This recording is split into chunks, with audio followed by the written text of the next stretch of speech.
নমস্কার, নাগরিক মনে সবাইকে স্বাগত। The West Bengal central school service commission press release যা করলো 7/11/2025-এ মূলত রিটেন রেজাল্ট 60 মার্কসের 11-12-এর সেকেন্ড এসএলএসটি 2025-এর অ্যাসিস্ট্যান্ট টিচার নিয়োগের রেজাল্ট প্রকাশ করলো 7ই নভেম্বর 2025। এই পরীক্ষাটি হয়েছিল 14ই সেপ্টেম্বর। মোট 35টি বিষয়ের উপরে টোটাল পরীক্ষার্থী ছিল 2,29,606 এবং পরীক্ষা কেন্দ্র ছিল 478।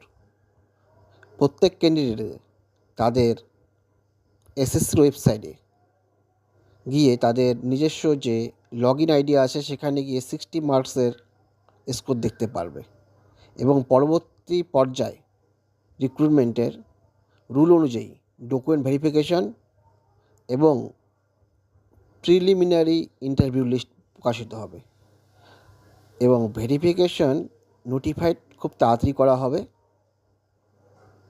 এবং সেখানেই কিন্তু প্রিলিমিনারি ইন্টারভিউ লিস্ট প্রকাশিত হবে এবং নবম দশম শ্রেণীর রেজাল্ট খুব তাড়াতাড়ি প্রকাশিত হবে।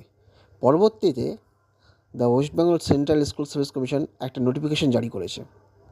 এই নোটিফিকেশনটি মূলত সেকেন্ড এসএলএসটি 2025 এর রেজাল্ট রিলেটেড এবং এখানে যা বলা হয়েছে preliminary interview list will be publish soon, অর্থাৎ আজকে 60 মার্কসের রেজাল্ট দেখতে পারবে ক্যান্ডিডেটরা এবং প্রিলিমিনারি ইন্টারভিউ লিস্ট পাবলিশড হবে কিসের জন্য? ভেরিফিকেশন অফ ডকুমেন্ট ভেরিফিকেশনের জন্য।